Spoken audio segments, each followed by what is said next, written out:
What do you do when you are in conversation with a narcissist or someone who has narcissistic behaviors?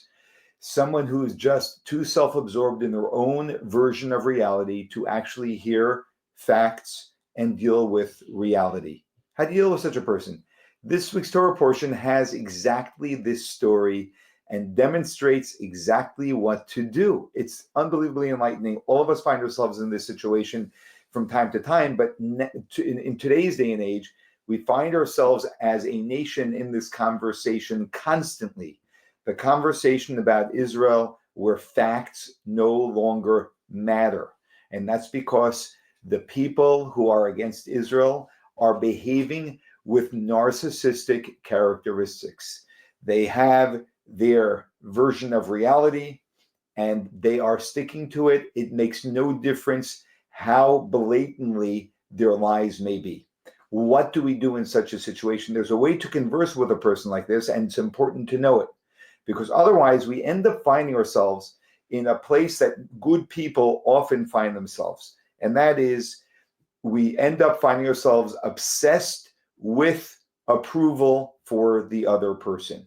There needs to reach a point where we realize that the other person is against us, period. It makes no difference what we say. And then at that point, we have to have the strength of character to stop, entirely stop seeking their approval. Why? Because seeking their approval when they will not give it is toxic. And it's the way people who have narcissistic tendencies keep a hold of us, because we constantly are seeking their approval. And you can see a lot of this going on amongst the Jewish people. And I will say, this is one of the great challenges of being a good person. Good people want to just explain it to you so that you can understand. No, I'm not a bad person. I just want you to understand where we're coming from. And it's very, very frustrating for good people to have this conversation and not have the other person understand. And so we desperately try to get them to understand. We have to come to a point of realizing that there are certain people who don't want to understand. Not only that they don't want to, they are unwilling to understand. And so the only way to break free is to stop seeking their approval. And this is the exact story that happens with our forefather, Jacob. Our third of our forefathers, Jacob, he went to his uncle Laban. His uncle Laban is sort of like the mayor in town, the sheriff in town, but he's completely corrupt. And he is very, very gracious in his language, but his actions never line up with his language. The language is very gracious, but then what he does is never aligned. Yaakov works for him, and this is a nephew. Jacob is a nephew of Laban. He's a nephew of Laban. He works for him for a total of 20 years, does outstanding, unbelievably devoted work, as even Laban acknowledges, and produces for him unbelievable wealth, which there's a part of Laban that knows that, and he's constantly changing the contract and agreement he has with his nephew so that Jacob, his nephew, should not actually take much from him. And when Jacob works for 7 years to marry his daughter Rachel, who is the younger of his two daughters, what does he do? He dupes him there too. Can you imagine such a thing? He puts his older daughter under the bridal canopy, the chuppah, instead of his younger daughter. That's because he is a person who is a complete fraud. He's a liar. He's a thief. He's a crook. Nothing affects him. His skin is as thick as anything. He has hardly any sense, or maybe no sense, of decency and integrity within him. And this is how he deals with his nephew, Jacob. And Jacob goes through these experiences. And it reaches a point finally where after 20 years, and Jacob getting a vision from God, that Jacob says, that's it. His uncle Laban went on a trip, was away for 3 days, and Jacob says to his wives and his children, we're leaving. And basically, they check out of town, and he starts heading back to his parents. Someone runs to Laban and tells him, your nephew / son-in-law and your daughters and all of your grandchildren just skipped town. They all left. He comes running back as fast as he could, and he catches up with Yaakov and with Jacob.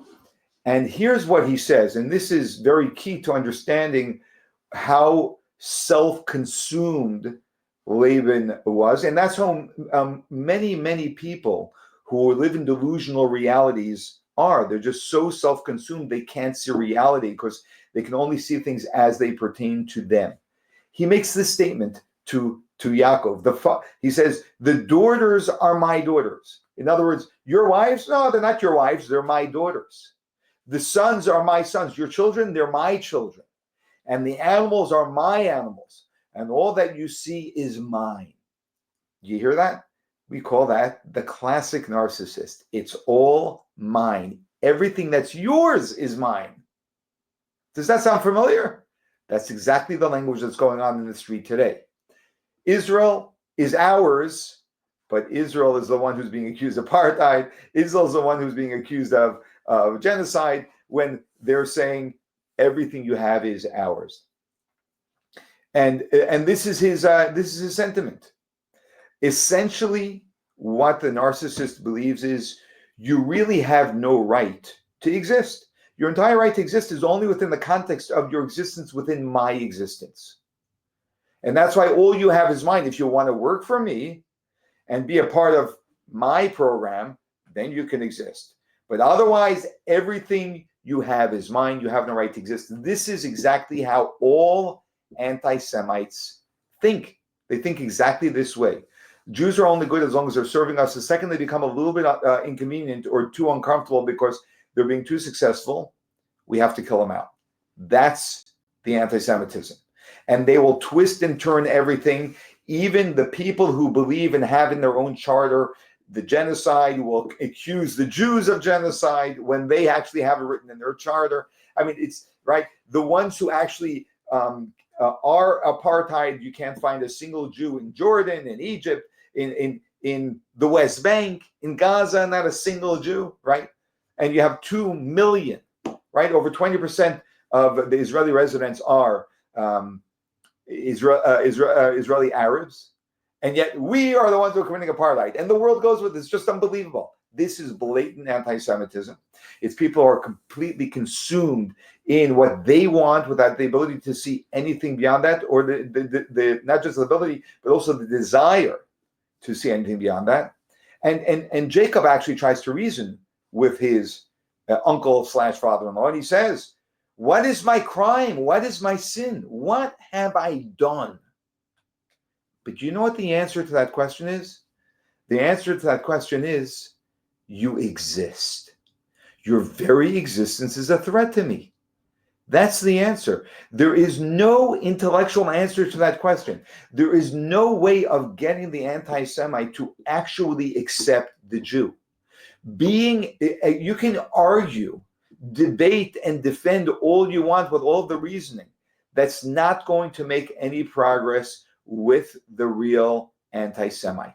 He's a narcissist. He knows what he wants, and he could care less about anything that is reasonable or that makes sense or facts on the ground. It's really irrelevant. So how do you respond to someone like that? In fact, he says, Laban says to Jacob a fascinating thing. He says, why did you steal my gods? Now, simply, there's a simple understanding of that verse, which is that his daughter Rachel, one of Jacob's wives, actually stole his gods as a way of trying to get him to step away from idolatry. But there's a deeper message over here. What is the god of a narcissist? It is that everything revolves around me. I am the god of the universe. Everything revolves around me. And how do you steal the god of a narcissist? When you demonstrate to them that they no longer have power over you. You will no longer submit to them. But how do you do that? You do that the exact same way that Jacob did it. You don't answer the question. You simply smile. You just demonstrate with all of your body language, I know you're a lie. You know you're a lie. I'm not going to respond to you. In fact, responding to a narcissist gives them power because it keeps them in the conversation. When you don't answer them, you just ride above them, which is exactly what Jacob did. You ride above them and just smile like, you know, and I know. I've got your number. I know what you're all about. I'm not even going to, you don't even deserve a response. Not only do you not deserve a response, responding to you will feed your narcissism. Just let the narcissist say what he says, smile back, and you know what you do? You speak your truth. You don't respond to them. You just speak your truth over and over and over. You say the truth. You put it on the table. Every time they lie, you just say the truth. Repeat it over and over and over. And that actually is what, with time, will dispel the narcissist, because they become so, they lose their breath. They become so infuriated because they don't know what to do anymore, because they see that you are no longer being held in their clutches. When we have someone who is just espousing the lies, no matter what we say, stop debating them. At that point, you have to stop debating them. You have to speak the facts and do what the facts are calling for. And that is actually how we win over the anti-Semites.